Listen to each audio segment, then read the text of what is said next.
आज हमारा programming fundamental का 12वां वीडियो लेक्चर है। इससे प्रीवियस लेक्चर के अंदर हमने कंडीशनल स्टेटमेंट्स के ऊपर बात कर रहे थे, जिसमें मल्टीपल इफ़ और फिर हमने इफ़ के साथ एल्स इफ़ का कंडीशन हमने बात की और इनकी डिफ्रेंशिएशन की कि इफ़ जो होते हैं वो सारे के सारे चेक होते हैं, लेकिन जब हम उसके साथ एल्स लगा देते हैं तो जोन सा इफ़ या एल्स इफ़ ट्रू होता है उसके नीचे बाद में आने वाली जितनी भी कंडीशंस होती हैं वो नहीं चलती हमारे पास।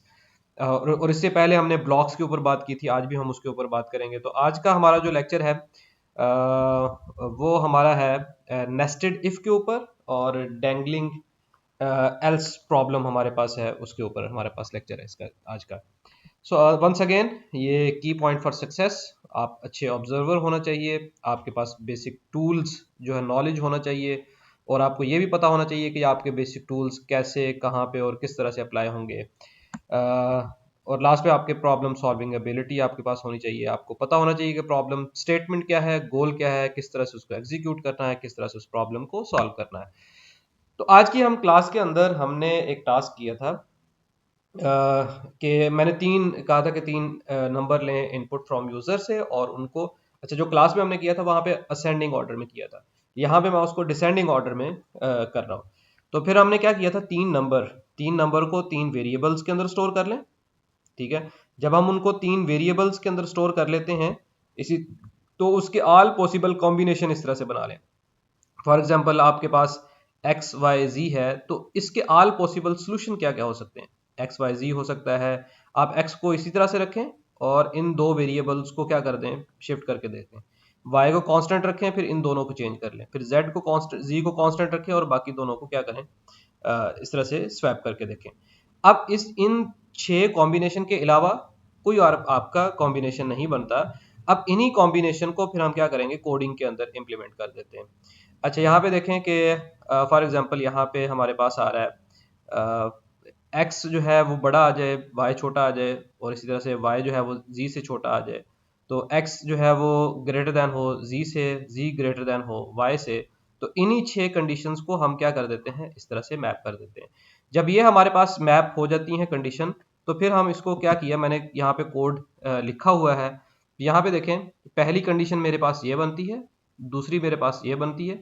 अब इस पहली कंडीशन के अंदर देखें, चूंकि x जो है वो सबसे बड़ा है y उससे छोटा है, फिर z सबसे छोटा है, तो x y z कॉमा इस तरह से आ गया। अब अगर ये वाली कंडीशन फुलफिल नहीं होती तो उसके बाद मैंने क्या किया, x की अगली कंडीशन यहाँ पे z है, फिर यहाँ पे y है, फिर उसके बाद y को कांस्टेंट रखा और ये देखें इन दोनों को चेंज कर दिया, फिर z को कांस्टेंट रखा, इन दोनों को मैं क्या कर रहा हूँ, चेंज कर रहा हूँ, और ये हमारे पास ऑल पॉसिबल कॉम्बिनेशन बन रहे हैं।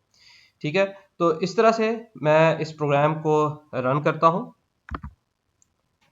आप कोई से भी तीन नंबर यहाँ पे दे दें, 6 7 8, तो ये क्या करेगा, आपको ये डिसेंडिंग ऑर्डर में दे देगा। ये देखें 8 7 6। इसी तरह से आप कोई और नंबर इनपुट लेना चाहते हैं, मैं इसको चला के दोबारा फिर देता हूँ। पहले हमने 6 7 8 किया था, तो मैं 5 6 1 6 एंड 1, तो ये मैंने इस तरह से ये काम किया। तो अब ये देखें, ये डिसेंडिंग ऑर्डर में आ गया।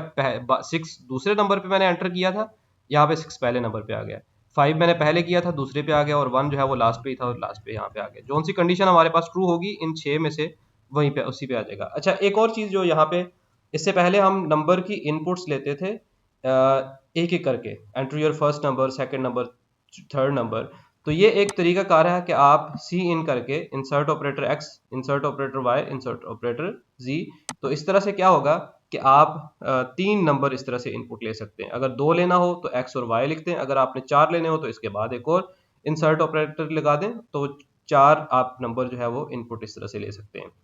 अच्छा इसके अंदर कुछ क्लास के अंदर स्टूडेंट्स एक काम कर रहे थे, वो ये वाला था कि हमारे पास ये जो इस तरह से हमने कंडीशंस बनाई हैं ये वाली, इनको डायरेक्टली इस तरह से लिख रहे थे। ठीक है, और कि हम क्या करें कि इफ़, ये एक कंडीशन मैं इस तरह से लिख देता हूँ कि x जो है वो ग्रेटर देन y है, y ग्रेटर देन z है। तो अब इसके अंदर ना एक प्रॉब्लम ये है, प्रॉब्लम ये है कि ये हमें सही तरह से आउटपुट नहीं देगा। फॉर एग्जांपल ये क्या करेगा, सबसे पहले इसको सॉल्व करेगा।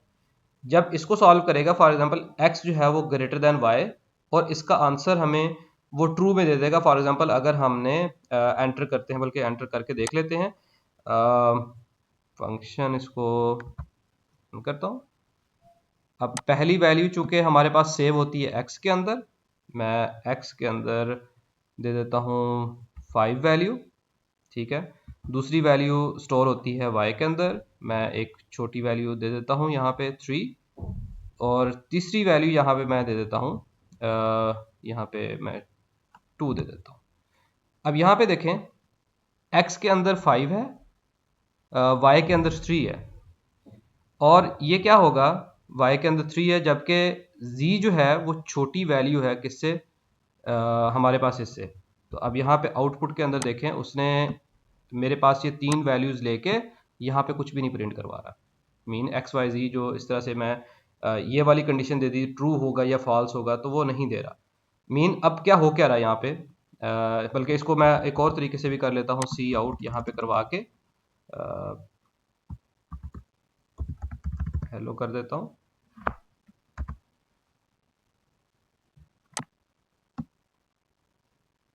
मैं 8x में 6 एंड इसके अंदर 3 कर देते हैं। अब ये देखें, ये इस केस के अंदर देखें मैंने क्या किया, मैंने 8 दिया, 6 दिया, 3 दिया। 8 बड़ा है एक्स वाई से, 8 बड़ा है 6 से, और 6 बड़ा है 3 से। तो ये कंडीशन क्या होनी चाहिए थी, ट्रू होनी चाहिए थी। अगर हम इस तरह से लिखते हैं तो ये सही अप्रोच नहीं है, ये गलत आंसर देता है। जो आंसर हम चाह रहे हैं वो आंसर नहीं देगा। उसकी वजह क्या है, उसकी वजह ये है कि पहले ये इन दोनों को सॉल्व करेगा, एक्स और वाई को। एक्स ग्रेटर दैन यानी कि 8 ग्रेटर दैन 6 कंडीशन ट्रू आ जाती है, तो यहाँ पे 1 कर देता है इसको। और 1 ग्रेटर दैन 3 जो z के अंदर 3 वैल्यू है, तो यहाँ पे उस कंडीशन को फॉल्स कर देता है। जब वो फॉल्स कर देगा तो फिर ये क्या है, ये सी आउट उसका प्रिंट ही नहीं होगा।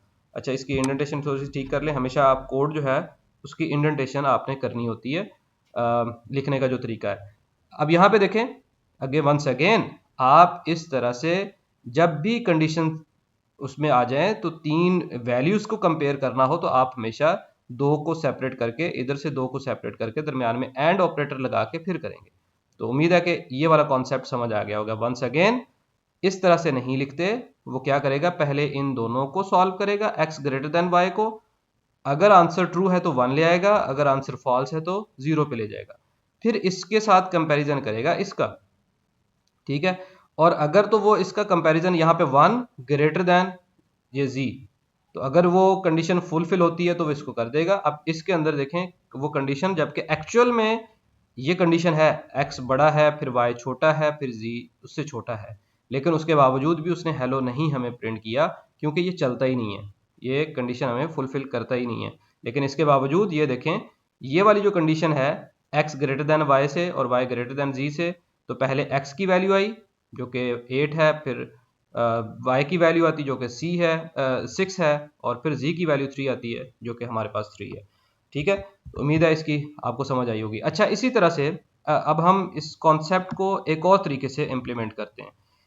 मैंने क्या किया यहाँ पे, पहली दफ़ा क्या कर रहा था मैं कि इन दोनों को, x को इस जगह पे रखा, इन दोनों को चेंज कर दिया, y को इस जगह पे रखा, z और x को चेंज कर दिया, z को इस जगह पे रखा, x और y को चेंज कर दिया। अब मैं क्या कर रहा हूं, मैंने ये देखें x ग्रेटर देन y, मैंने एक ऐसी वैल्यू जो कि x और y, मैं x और y के रिलेशनशिप को कंबाइन कर रहा हूं कि x अगर ग्रेटर देन y है उनको इस तरह से लिख दिया, और जहां पे y ग्रेटर देन x था उसको इस तरह से लिख दिया। ठीक है, तो इन इन तीनों में से ये वाली देखें, ये कंडीशन है x ग्रेटर देन y, तो यहां पे आ गया। ये वाली जो चीज है, ये वाली भी x ग्रेटर देन y है, और ये वाली रिलेशनशिप इसको आप इस तरह से भी लिख सकते हैं कि x जो है, क्योंकि z से बड़ा है और z बड़ा है y से, तो लिहाजा x बड़ा होगा किससे, y से। और दूसरी कंडीशन हमारे पास है z बड़ा है y से। सेम इसी तरह से एक ये वाली कंडीशन है, मेरे पास नीचे आ जाएगी कि x बड़ा होगा y से। वो कहाँ पे है, ये वाली देखें कि x बड़ा है y से, और ये वाली कंडीशन उठा के मैं इसको ले गया इस जगह पे कि z छोटा है x से। मीन इधर वाले को यहाँ पे ले गया और ये इस तरह से आ गया, और बाकी इसी तरह से 3 इधर चली गई हैं और 3 इस कैटेगरी के अंदर आ जाएंगी। अब इन तीन कैटेगरी के अंदर ये देखें एक्स वाई इनको कॉमन कर दिया और y ग्रेटर देन x वाले को मैंने यहाँ पे लिख दिया। तो अब इसके साथ करूंगा क्या, इसको मजीद एक और दूसरे अंदाज में भी देख लें कि मैंने क्या किया, x बड़ा होगा y से, इन तीनों के कॉम्बिनेशन, y बड़ा होगा x से, इन तीन के इस तरह से कॉम्बिनेशन कर लिए। अब z को एंड पे रखें तो ये आ जाएगा, z को इस जगह पे रखें तो ये आ जाएगा, z को शुरू में रख दें इस जगह पे आ जाएगा। अब ये वाला कॉम्बिनेशन देखें, y बड़ा है x से, z एंड पे चला गया, मिडल में आ गया, ये आ गया। अब इन 6 कंडीशंस में से जो असल चीज कॉमन है वो ये चीज है कि अगर x बड़ा हो जाए y से तो उस वक्त क्या होगा। अब मैंने इसी तरह से इसको कोड को यहाँ पे किया हुआ है कि अगर मेरे पास ये यहाँ पे इसको मैंने कमेंट करके रखा हुआ था आपके लिए कि अगर x बड़ा हो जाए y से तो देखें z को पहले x से पहले ले गया, फिर y के पहले ले गया और फिर बाद में z को बाद में ले गया। तो यहाँ पे प्रिंट देखें हो रहा है कि z शुरू में आ जाएगा, z दरमियान में आ जाएगा, z एंड में आएगा। लेकिन अब यहाँ पे अगली जो चीज देखने वाली है कि पहले वो क्या करेगा, इसको चेक करेगा कि अगर x ग्रेटर देन y है तो फिर क्या करेगा, अगली जो 3 कंडीशनें उसकी बन रही हैं तो वो यहाँ पे आ गई। और अगर y बड़ा हो जाए, ये एल्स के अंदर चला गया, तो एल्स के अंदर जाके मजीद मैंने क्या कर दिए, यहाँ पे 3 इफ ले लिए और इनको ब्लॉक्स के अंदर ले लिया। ठीक है, तो ये सेम वैसा ही कोड है ये वाला, जो कि यहाँ पे एक 6 कंडीशंस अलग अलग से लिखी थी। अब यहाँ पे इफ के अंदर मजीद 3 कंडीशंस मैंने ले ली। इसी तरह से एल्स है, उसके अंदर मैंने 3 कंडीशन जो है वो ले ली हैं, इफ की, एल्स की। तो ये हमारे पास कॉन्सेप्ट इसको कहता है, जब इफ के ब्लॉक के अंदर इफ आ जाए तो इसको नेस्टेड इफ कहा जाता है। अब इसी तरह से हमारे पास कुछ ऐसी प्रॉब्लम भी आ सकती हैं कि इफ के अंदर यहाँ पे इफ है और इस इफ के अंदर हो सकता है कि तीसरे नंबर पे भी इफ आ जाए या उसके अंदर भी आगे इफ आ जाए। तो डिपेंडिंग ऑन द प्रॉब्लम हमारे पास इस तरह से ये स्ट्रक्चर जो है वो चेंज हो सकता है। तो ये दोबारा फिर इसको मैं रन कर देता हूं ताकि इस कोड की आउटपुट भी हम देख लें। तो यहाँ पे वैल्यू एंटर करता हूँ 5, 10 एंड 15। तो ये देखें मुझे वो 2 दफ़ा दे रहा है, एक दफ़ा 15, 10, 5, एक ऊपर वाले की आ रही है 15। अभी स्पेस नहीं यहाँ पे, अगर आप एंड लाइन लगाएं या आप \n लगाएं तो हो सकता है वो नई लाइन पे चला जाए। तो 15, 10, 5 यहाँ पे मेरे पास इस तरह से आउटपुट आ रही है नीचे वाले की। तो ये हमारे पास एक नेस्टेड इफ का कॉन्सेप्ट है। तो इसी तरह से जो आज की स्लाइड का आज के यहाँ पे मैंने टॉपिक दिए थे वो डेंगलिंग एल्स का प्रॉब्लम थी। उसके लिए मैं यहाँ पे बुक ओपन करता हूँ आपकी जो कि हम यूज़ कर रहे हैं। तो यहाँ पे देखें एक कोड है आपके सामने, बल्कि इस कोड को मैंने किया भी हुआ है। आप क्या करें कि ये मैंने 2 नंबर इनपुट ले लिए यूज़र से और मैं क्या कर रहा हूँ, नेस्टेड इफ का यूज़ कर रहा हूँ कि इफ के अंदर इफ है कि अगर इफ x ग्रेटर देन 5, अगर ये कंडीशन ट्रू हो जाए और उसके अंदर जाके मैं क्या कर रहा हूँ, इस इफ को दोबारा फिर लगा रहा हूँ कि y ग्रेटर देन x से है। तो इट मीन्स कि क्या होगा, x जो है वो x and y both are greater than 5। और इसी तरह से एल्स में जाके मेरा ख्याल ये है कि अगर x जो है वो बड़ा हो जाए 5 से, तो फिर क्या होगा, यहाँ पे अगर ये वाली कंडीशन फॉल्स होती है, ये वाली कंडीशन, तो मेरा ख्याल ये है कि उसको एल्स पे ले जाके वो कह दे कि जी एल्स x जो है वो लेस देन 5 है, लेस देन या इक्वल टू 5 है। तो मैंने ये जो स्ट्रक्चर लिखा है, तो मेरे ख्याल में ये था कि मैं x की वैल्यू एक पुट करूं, अगर वो 5 से छोटी है तो डायरेक्ट वो क्या आ जाए, वो इसके ऊपर आ जाए। और एल्स में जाके अगर y की वैल्यू जो है वो छोटी है तो इसके इफ के बाद वो कुछ भी एल्स के पार्ट को ना चलाए। तो मेरा पॉइंट ये था कि अगर ये दोनों ट्रू होते हैं तो ये चीज़ आए, और अगर ये वाली ट्रू हो तो इसके अंदर चला जाए, और अगर ये फॉल्स हो तो ये वाली चीज़ आ जाए। लेकिन एक्चुअल में इस तरह से रनिंग नहीं होती। इसको दोबारा फिर मैं रन करके भी दिखा देता हूँ। तो यहाँ पे देखें मेरे से वो क्या करेगा, x और y की वैल्यू लेगा। मैं यहाँ पे x की वैल्यू दे देता हूँ 7।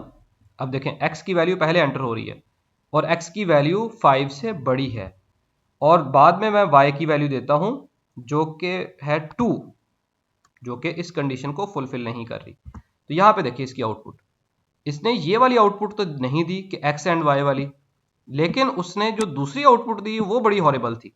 वो क्या थी, जबकि एक्स की वैल्यू 7 मैंने एंटर की है तो x तो ग्रेटर देन होना चाहिए, लेकिन उसने क्या किया, उसने मुझे आउटपुट दी है इस एल्स के लिए ये कि x जो है वो लेस देन इक्वल टू 5 है, जो कि 2 है, मेरे पास 7 है जो कि नहीं होना चाहिए। तो असल में कंपाइलर अब क्या करता है, मेरे अब कंपाइलर वो करेगा जो कि एक्चुअल में कोड लिखने का पैटर्न है, वो नहीं करेगा जो आपके माइंड के अंदर है कि आप सोच रहे हैं कि जी ऐसा कोड हो जाएगा तो इसका मतलब ये हो जाएगा। अब कंपाइलर इसको कैसे चलाता है, कंपाइलर इसको इस तरह से चलाता है कि आपके इस एल्स को कनेक्ट करता है जो उसके एडजेसेंट इफ होता है, या तो फिर यहां पे आप ब्लॉक लगाएं। ठीक है, अगर आपने ब्लॉक नहीं लगाया हुआ तो इस एल्स को वो क्या करेगा, इसके एडजेसेंट, यानी कि ये जो पहले हम ख्याल कर रहे थे कि इस तरह से आएगा, वो इस तरह से नहीं करता, बल्कि क्या करेगा, वो इसको इस इफ के साथ कनेक्ट करेगा। तो यहाँ पे देखें, यहाँ पे देखें कि क्या कह रहा है जी, statement does not execute as it appears, कि जिस तरह से ये आप लिखी हुई थी इस तरह से नहीं, कंपाइलर इसको इस तरह से इंटरप्रेट करेगा। तो यहाँ पे देखें कि वो क्या कह रहा है जी कि compiler always associates an else with the immediately preceding if. अब यहाँ पे क्या है कि जो उसके इमीडिएटली इफ होगा उसके साथ वो उसको कनेक्ट करेगा, ना कि या तो फिर आप उसको क्या करें, ब्रैकेट लगाएं। तो हमारा जो तरीकाकार था, जो हम चाह रहे थे, वो ये वाली चीज़ चाह रहे थे कि इफ अगर ग्रेटर देन एक्स हो, वाई ग्रेटर देन 5 हो, एक्स ग्रेटर देन 5 हो, वाई भी ग्रेटर देन 5 हो, तो ये चीज़ आ जाए। और एल्स वाला जो कनेक्शन था ये ऊपर वाले इफ के साथ था, ना कि नीचे वाले इफ के साथ था। तो यहाँ पे हमने ब्रैकेट लगाएंगे ताकि इसका दोनों का कनेक्शन ख़त्म किया जाए। तो सेम इसी तरह से अब मैं इसको यहाँ पे कोड कर देता हूँ, यहाँ पे ब्रैकेट लगाई, यहाँ पे ब्रैकेट लगाई। अब जो है वो इसका जो है हमारे पास ये इफ इसके साथ, ये वाला जो एल्स है वो कनेक्ट होगा वो इसके साथ, और ये इफ इसकी बॉडी के अंदर चला जाएगा। अब उसी आउटपुट को रन करके देखते हैं कि मैं पहले 7 एंटर करता हूँ, फिर मैं 3 एंटर करता हूँ। तो ये देखें, चूंकि मैंने 7 एक्स जो है वो बड़ा एंटर किया था 5 से, तो ये कंडीशन ट्रू होती है, लेकिन अगली कंडीशन जो है वो वाई वाली फॉल्स होती है। ये फॉल्स होने की वजह से यहाँ पे चूंकि हमने फॉल्स होने के बाद कोई आउटपुट नहीं की हुई, इस इफ के साथ एल्स का पार्ट नहीं लिया हुआ, इस वजह से वो मुझे यहाँ पे कोई आउटपुट नहीं दे रहा। जबकि इससे पहले क्या हो रहा था, वो मुझे ये वाली आउटपुट दे रहा है कि एक्स जो है वो लेस देन 5 है, जबकि हमने 7 एंटर किया था 5 से बड़ी वैल्यू को। तो ये था कॉन्सेप्ट हमारे पास डेंगलिंग एल्स का, कि एल्स हमेशा अगर आप इफ नेस्टेड इफ लेके जा रहे हैं तो उसको भी ये केयरफुली आपने ब्लॉक्स के साथ लिखना है। अदरवाइज ये लास्ट वाला जो एल्स होगा वो आपके ये नेस्टेड इफ के साथ भी अटैच हो जाता है। अगर आप इसको बाहर वाले इफ के साथ लगा रहे हैं तो ये नेस्टेड इफ जब लगा रहे हैं तो उसको ब्लॉक के साथ लिखना है।